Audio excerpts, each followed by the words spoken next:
Ambati Silks, Kanchipuram Saree Store, now in Vijayawada. Exclusive Pattu Sarees, Salwas and Lehengas. Suman TV ప్రేక్షకులందరికీ ఉగాది శుభాకాంక్షలు. రమగారు మీకు కూడా ఉగాది శుభాకాంక్షలు అండి. ఉగాది శుభాకాంక్షలు జయ. సుమన్ టీవీ ప్రేక్షకులందరూ ఆయురారోగ్య ఐశ్వర్యాలతో తొలతూగుతూ ఉండాలని కోరుకుంటూ ఉగాది శుభాకాంక్షలు. ఉగాది అనగానే ముందుగా ఉగాది పచ్చడి, పంచాంగం, ఇవి రెండు మనం విశేషంగా మాట్లాడుకుంటాం. ప్రతి ఒక్కరం కూడా పంచాంగం కోసం ఎదురు చూస్తాం, పంచాంగం వింటాం, పంచాంగ శ్రవణం. ఏ రాశికి, నా రాశికి నాకు ఎట్లా ఉందని తెలుసుకోవడంలో ఎక్కువగా ఇంట్రెస్ట్ చూపిస్తూ ఉంటాం కదా రమగారు. ఈ సంవత్సరం అన్ని రాశుల వరకు బాగుండాలని, అందరూ కూడా ఆనందంతో ఆరోగ్యంగా ఉండాలని కోరుకుంటూ మొదలు పెడదామండి. ఉగాది యొక్క విశిష్టత.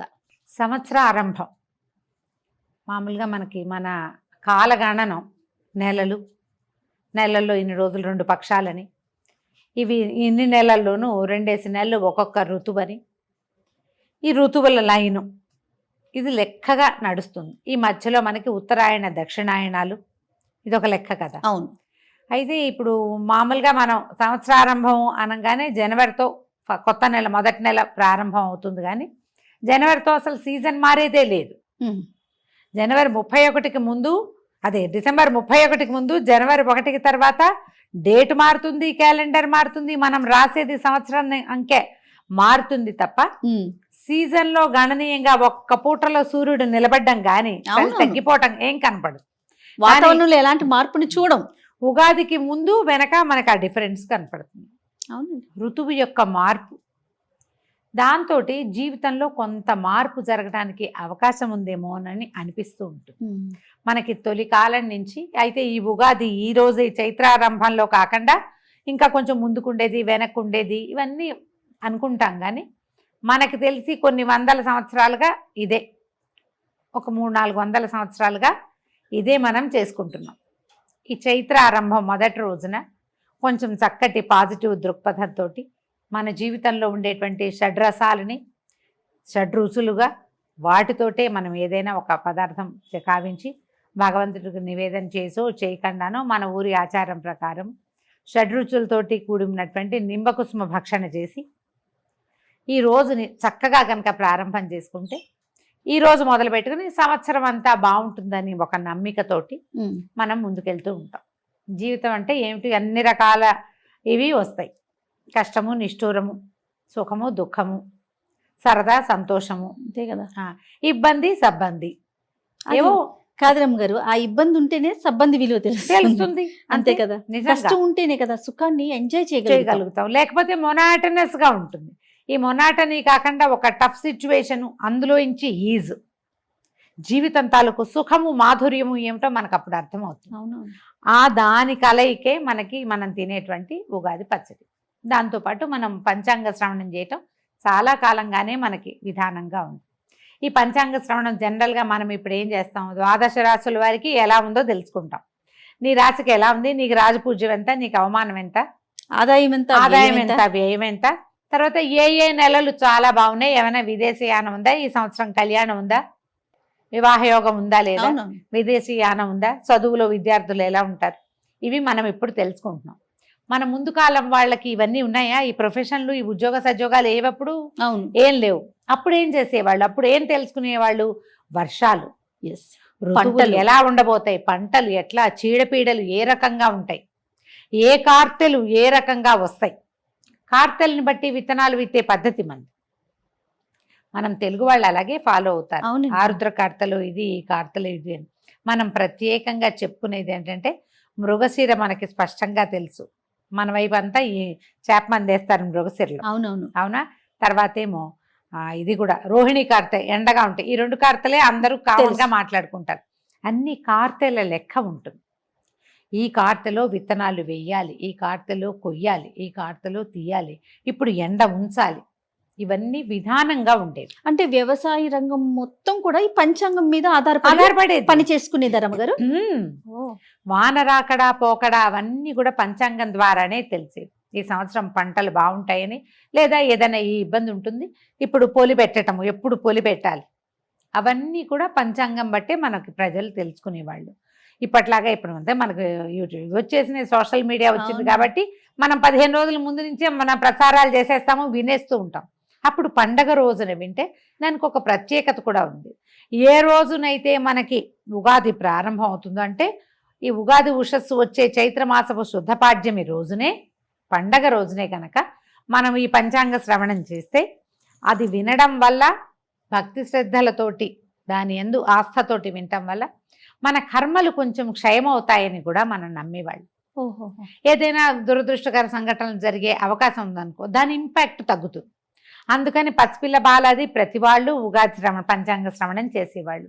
ఊళ్ళో చిన్న చిన్న ఊళ్ళల్లో అయితే ఓ గురువుగారు మాస్టారు, ఓ తెలుగు మాస్టారు, లేకపోతే ఆ ఊరి పురోహితుడు, ఆ గుడి పూజారి గారు ఎవరైనా నలుగురిని చేర్చి ఒక రచ్చబండ దగ్గర, ఓ దేవాలయంలోనూ ఎక్కడో చోట ఉగాది పంచాంగ శ్రవణం చేసేవాళ్ళు.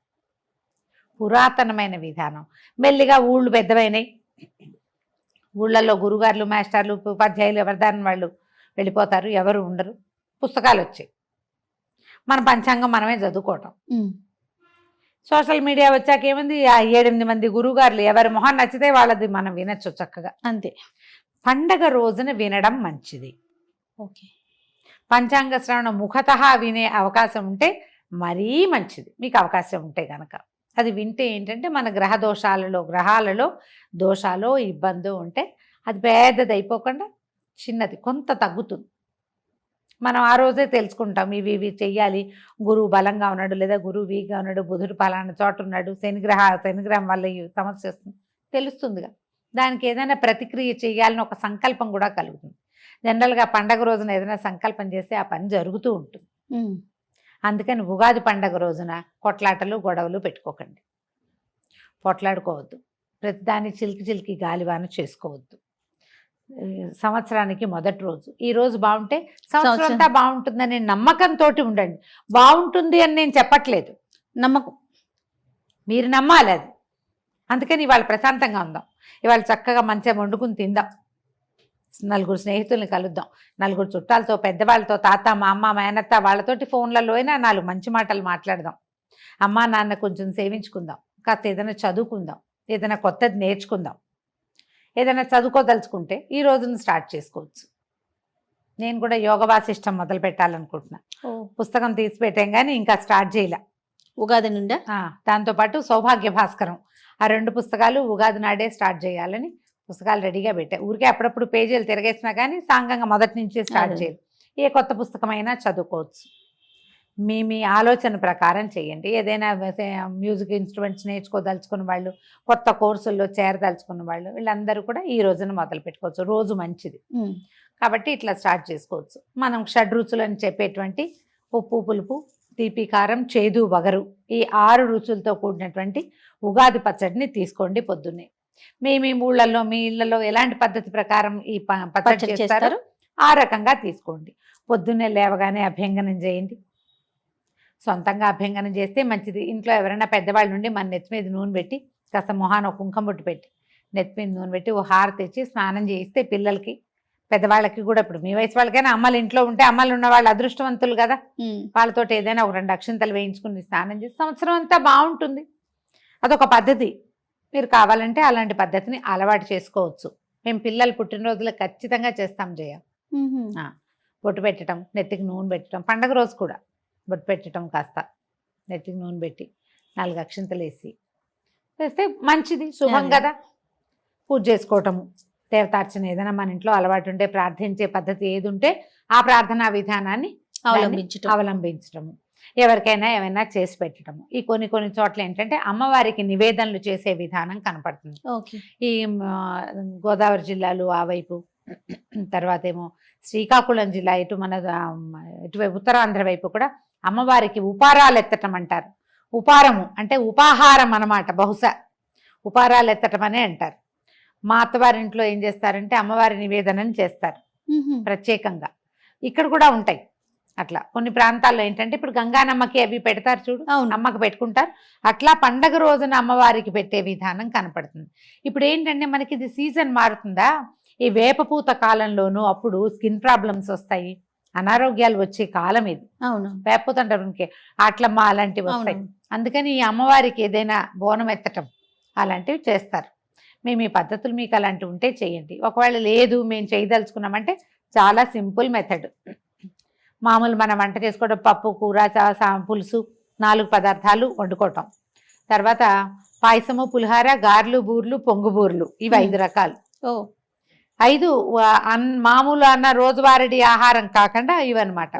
ఇవన్నీ 2 ఆకుల్లో సర్ది అంటే మనం ఏమన్నా వడ్డించి అమ్మవారికి నివేదన చేస్తాం. ఈ అమ్మకు కూడా మన రోజువారీ దేవతార్చన దగ్గర కాకుండా కొంతమంది అక్కడ చేసుకుంటారు. మా వాళ్ళు ఏం చేస్తారంటే ఒక గోడకి బొట్టు పెడతారు.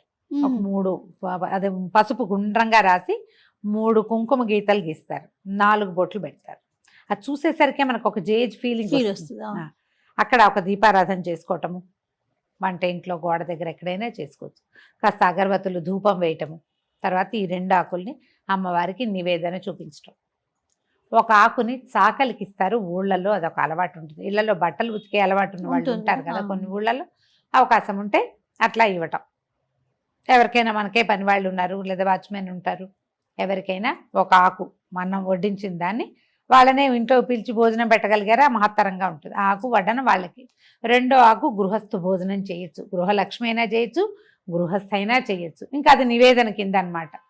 ఇలా చేస్తారు. అలవాటు ఉంటే చేసుకోండి. ఈ ఉపారాలు ఎత్తడం కూడా అమ్మవారికి విశేషంగా చేసి అన్ని గారెలు బూర్లు అవి చేసి 9 రకాలు కూడా పెడతారట. కొన్ని పద్ధతులు. అది ఏం లేదు, మనమే ఏదో చేసుకుంటాం, బొబ్బట్లు అవి ఇవి స్వీటు హాటు చేసుకుని 2-3 ఫ్రెండ్స్నో చుట్టాలనో పిలుచుకుని భోజనం చేయొచ్చు. మనమే ఉన్నాం, మనమే 4 షడ్రసోపేతమైన భోజనాలు చేసుకోవటం, హాయిగా నవకాయ పిండి వంటలు అవిను భోజనం చేయటం, తుష్టుగా చక్కగా తాంబూల సేవనం చేయటం. ఎవరైనా వీలైతే ఫ్రెండ్స్నో చుట్టాలనో బంధువులనో ఎవరో ఒకళ్ళ బంధు దర్శనం చేయండి, ఈ రోజున మంచిది అని చెప్తారు. దర్శనాలు లేవు, మనకు ఫోన్లు ఉన్నాయి కదా, వీడియో కాల్స్ చేసుకుని ఏ ఊరు వాళ్ళనైనా చూసేసేసి అమెరికా వాళ్ళని కూడా హాయిగా ఎవరితోటైనా మంచి మాటలు ఆడుకోండి. ఏదైనా కొత్త నిర్ణయం, మంచి నిర్ణయం తీసుకోండి. సరి అయిన ఆలోచన విధానాన్ని అవలంబిస్తూ ఈ ఉగాది పండుగని చక్కగా ముందుకు తీసుకెళ్దాం. మరొకసారి ఉగాది శుభాకాంక్షలు రమ్మగారు. మీకు కూడా జయ, మరొకసారి ఉగాది శుభాకాంక్షలు.